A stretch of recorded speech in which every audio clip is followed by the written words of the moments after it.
Hi everyone. For those of you that don't know me, my name is Kelly. This is going to be the story of my pregnancy, birth, and the aftermath. If you're looking for kind of a rainbows, glitter, unicorn type of story, happy ending, I'd probably find another video to watch. This is not one of the and they lived happily ever after type of stories. So I'm going to start with my journey, I guess. My husband and I finally got pregnant after over a year and a half, and we got pregnant on our third cycle of Femera. I found out that I was pregnant on December 6th of last year, 2012. I was completely overjoyed.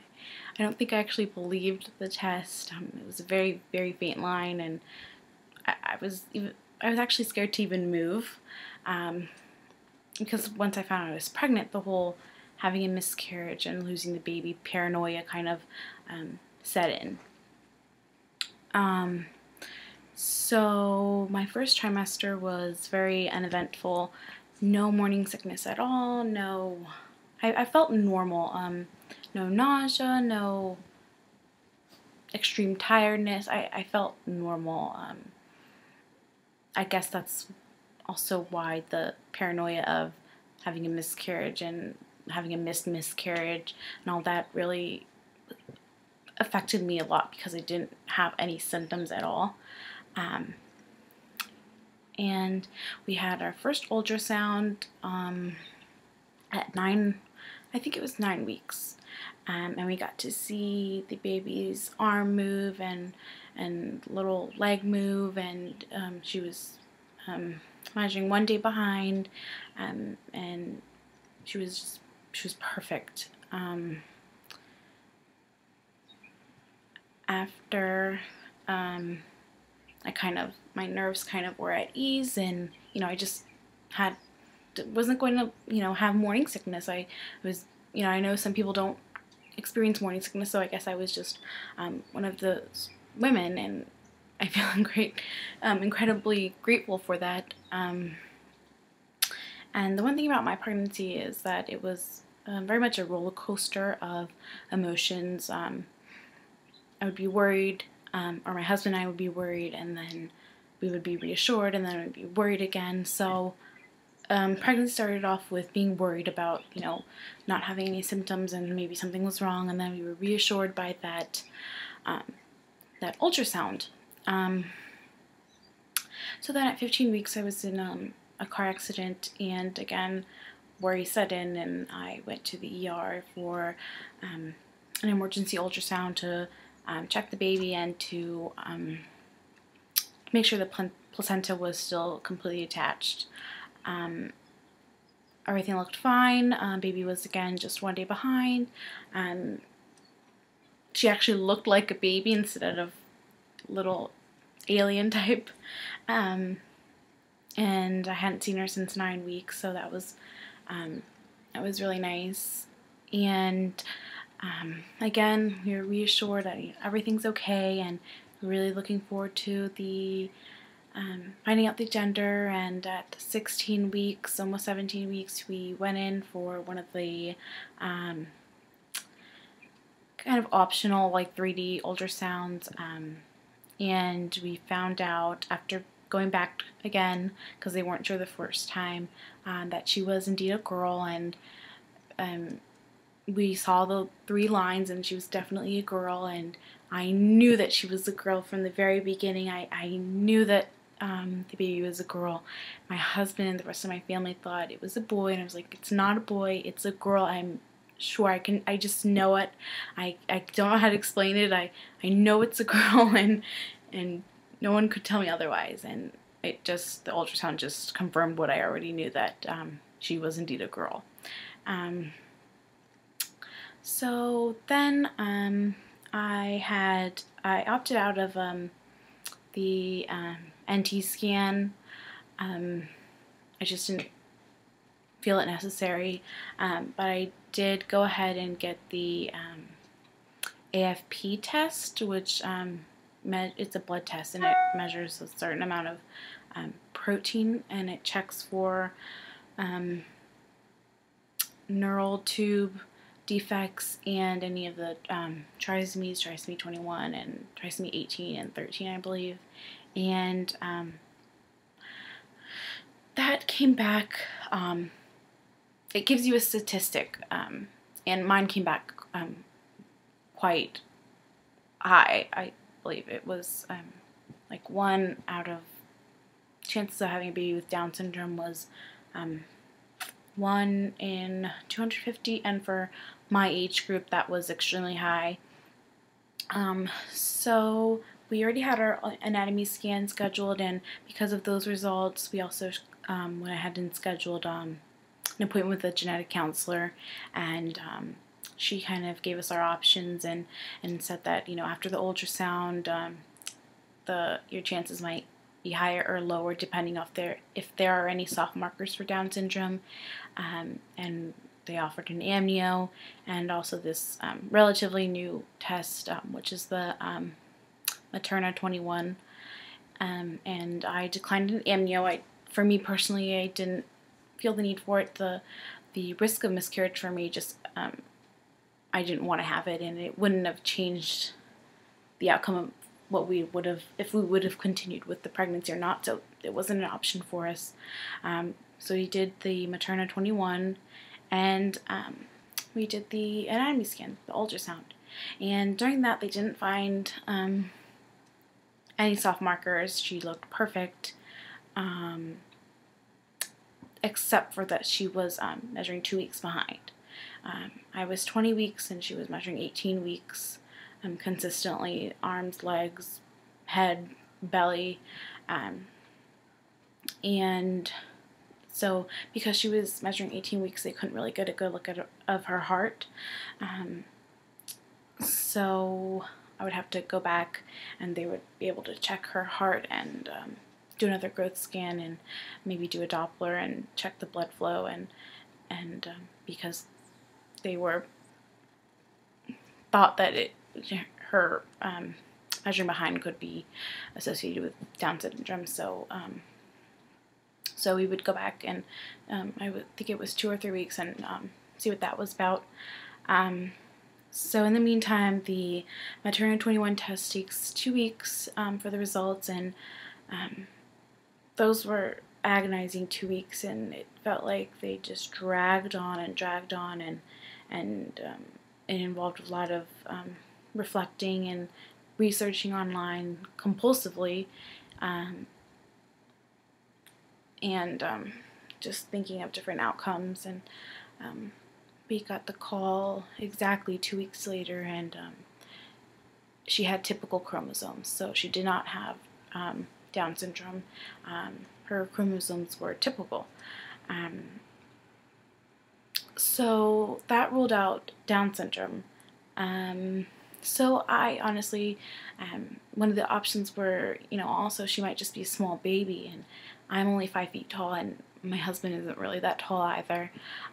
So I was pretty confident that she's just small like me. You know, obviously, smaller parents aren't really going to have a basketball-sized baby. I mean, a basketball player-sized baby. You know, obviously she was going to be small. I thought, you know, that's it. She's just small. She's just like me. But the genetic counselor called me, and she said, well, we also want to rule out any problems with the placenta, and she started talking about delivering early and all that, and I didn't really pay much attention to that because, you know, she was, you know, just small like me, and, you know, there weren't any other problems in my mind. So we went in again, and I was 23 weeks, and she was measuring 20 weeks. So she was now 3 weeks behind, and she had only gained 3 ounces. So I believe at 23 weeks she was only 12 ounces. The Doppler showed decreased blood flow through the cord, so that did indicate a problem with blood flow or with the placenta. They didn't really give me like an exact diagnosis of it. So then, she's not just small like me. Something else is going on. We were going to go back in 2 weeks to also check her growth again, do a biophysical profile, do a Doppler, all of that, all the works. And in the meantime, throughout the whole pregnancy, I would have, sometimes I would have kind of an elevated blood pressure during my appointments, and I just kind of thought, I'm stressed when I come to the appointments. I mean, who wouldn't be with all these tests and telling me that my baby's measuring behind and telling me that, maybe she has a genetic defect or a chromosomal defect. Who wouldn't be stressed? Obviously I was stressed, so obviously my blood pressure was going to be high, and I kind of just thought, that's why. It wasn't like super high or anything, and all through my pregnancy I would have really bad headaches, but again, I'm prone to headaches anyways. Even when I'm not pregnant, I kind of get them on a regular basis, so again, I didn't really think much of it.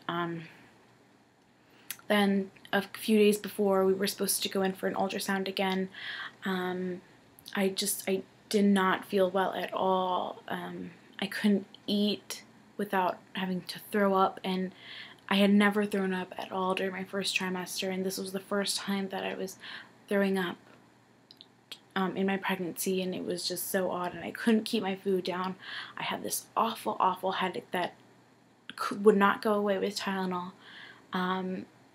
And it, normally my headaches are like stress-related headaches, and they'll sort of happen after a stressful day. And this headache, or the headaches that I had during pregnancy, would kind of happen at night, and I'm not stressed at night. Like, I would wake up, I would go to bed, and I didn't have a headache, and I would wake up during the night with an awful headache, and I would have to like run to the bathroom to take some Tylenol it was just like a throbbing, pounding headache, and that day Tylenol did nothing for it. I didn't feel well. So I took I have one of the blood pressure cuffs at home, and I took my blood pressure, and it was, I don't remember what the number was. I think it was like 150 over 90 something, and I had never gotten a number that high, and I called my midwife, and she said, well, I think you need to go in. So I immediately called my husband, and we went in to labor and delivery, and they hooked me up to the monitor, and asked for a urine sample, took some blood, hooked me immediately to an IV, and they, all of a sudden, nurses would run in and say, oh, lay on your, turn to your left side, and I've always heard that it's better for a baby if you're on your left side, because the blood flow is better like that, and little did I know that she was having heart decelerations, where her heart rate would kind of dip, and that's why everyone came in, like rushed in, and the nurse stayed there for quite a bit. She sat on the bed and was just watching the monitor. I started to have some contractions, but I didn't really feel the contractions. I mean, the nurse asked me, are you contracting? I said, I don't feel anything, but she looked on the little paper, and it said that I was contracting, and who wouldn't be with that much stress. So then the doctor came in, and they said that they were going to keep me for 24 hours for observation because of the heart decelerations. So I was on hospital bed rest. I had my blood pressure taken every, I want to say 30 minutes. My urine sample came back with protein in it, so I had to do a 24-hour urine collection. They did a bedside ultrasound, and it confirmed what I had already told them, that she was a small baby. And it was late at night, and I was going to have a full ultrasound first thing in the morning, and I trumped everyone on the list that needed to have an ultrasound. I was like priority, and that just made me feel, well, something's really wrong. If I have to trump everyone on the list that needs an ultrasound, then, something's really not right. And they started talking about early delivery, and we actually had a consult with the NICU. 2 different neonatologists came, and mind you, I was only 25 weeks, and I had gotten 2 doses of the steroid shots for her lungs to mature, and we went for the ultrasound, and she looked fine. She had the decreased blood flow, but everything else was fine. She was showing signs of practicing breathing, which is really great. She was moving, except for measuring behind and the decreased blood flow. Everything else looked just fine with her. She scored an 8 out of 8 on her biophysical profile.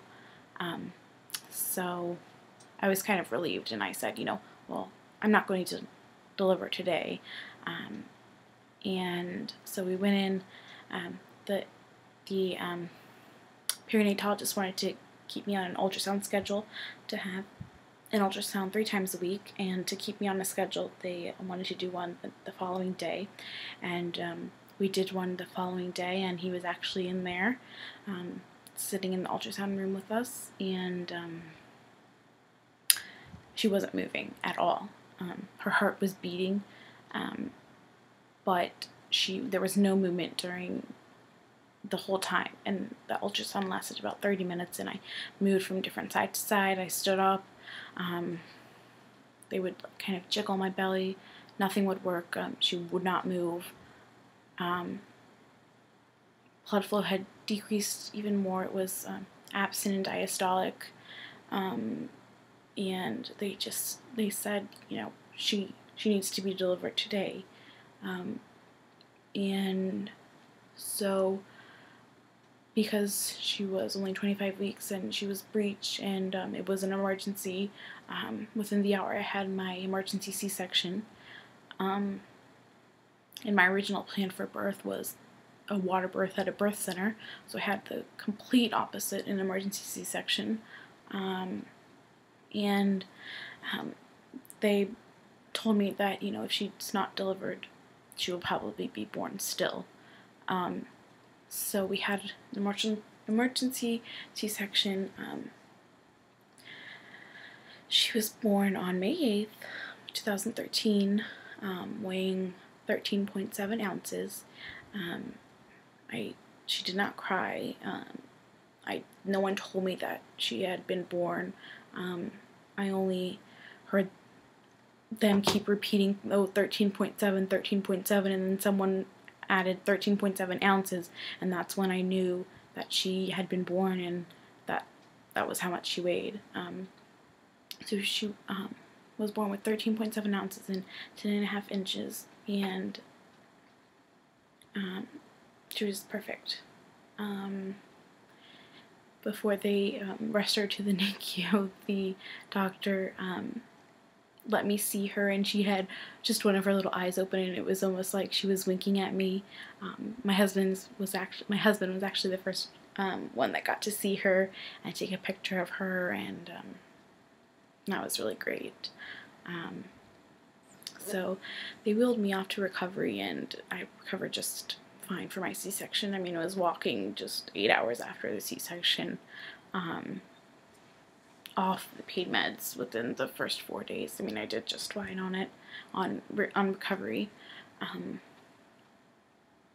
And my daughter's name, I forgot to add, my daughter's name is Mackenzie, and she was off the ventilator during the first 8 hours. She was off ventilator on CPAP, doing incredibly well. She was the size of a 22-week baby, but showed maturity of a 25-week baby. She was perfect. She had blonde eyebrows and blonde.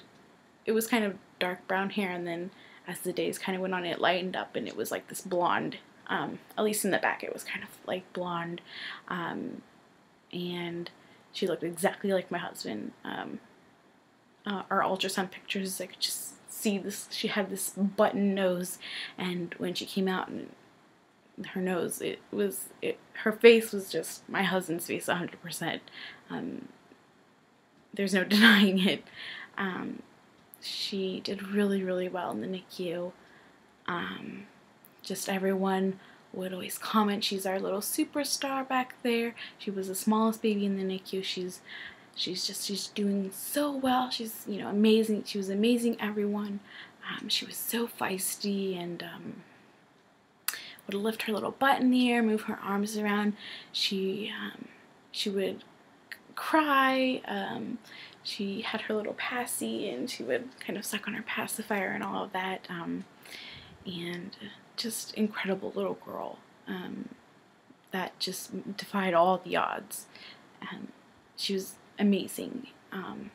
And I got to hold her for the first time on Mother's Day. Kind of put her in my shirt, and nothing will ever beat that. For me, there was just nothing better than to hold her for the first time on my first Mother's Day. I will always be grateful for that. She was doing so well. And she began to deteriorate around her 10th day of life, and she had to be put back on the ventilator. And they kind of told me, well, babies kind of go through this honeymoon period where everything goes really smoothly, and then they kind of start to get kind of tired and they need some help. So they put them back on the ventilator, and her being so small, she was bound to get tired, so they put her back on the vent. We thought that she would be on it for just a couple of days because her blood gases had shown signs of being better, and they said, well, maybe tomorrow we'll get to take her off the ventilator. And when I came back, she was actually on the ventilator on 100%, so that means 100% oxygen, which means that they can't go any higher. And it was still not enough for her.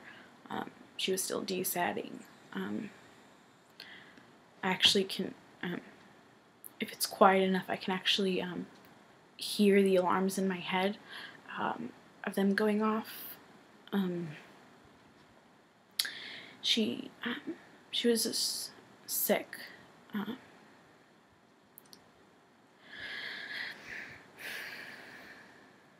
She was, incredibly premature, and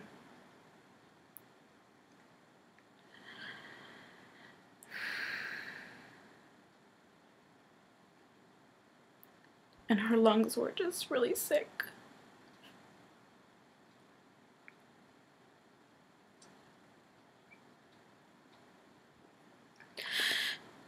And she wasn't getting better, and she was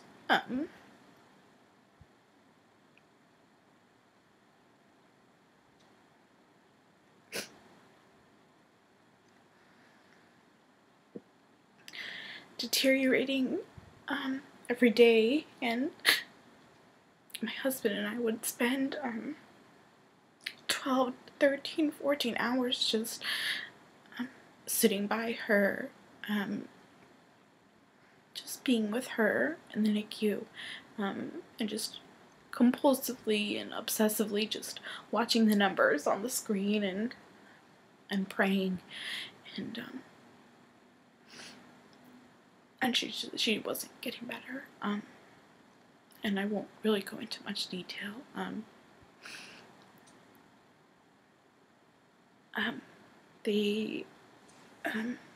I was able to hold her when she passed, and so was my husband. So she died in my arms, and the hospital was so great.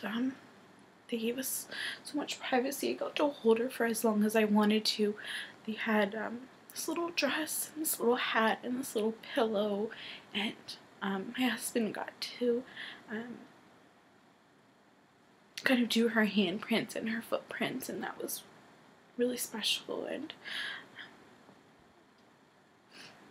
you know, I left the hospital empty-handed for the second time. The first time when I left after my C-section without her, and the second time after she passed.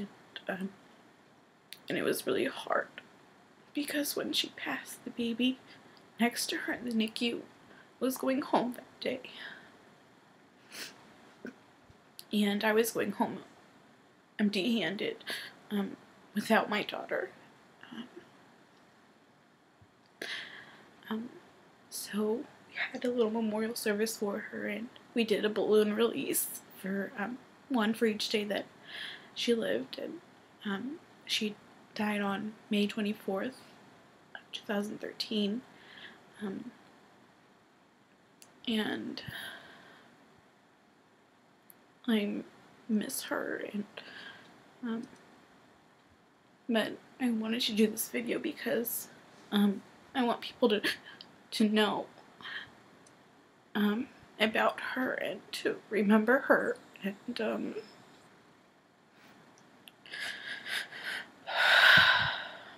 I feel like there's such a silence about loss and infant loss and stillbirth and miscarriage, and I, you know, I wanted to raise awareness to it and break the silence and honor my daughter Mackenzie with it, and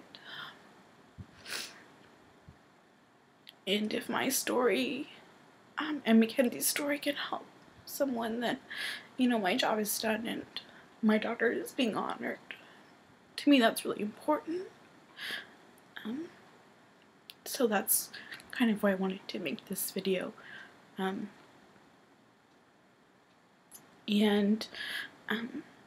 This will kind of be my journey from here, losing a child and the aftermath of it, and that's basically it.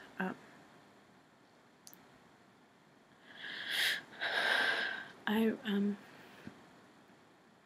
really don't want to tolerate any negative comments. I will not tolerate any negative comments from anyone. And I know sometimes people try and say stuff that they think will kind of help you, and sometimes it's not helpful at all. You know, like saying, well, life goes on, and you know, maybe God needed another angel, stuff like that. That doesn't really help at all.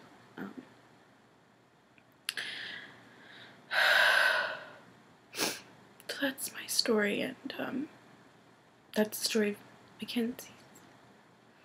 And thank you for watching.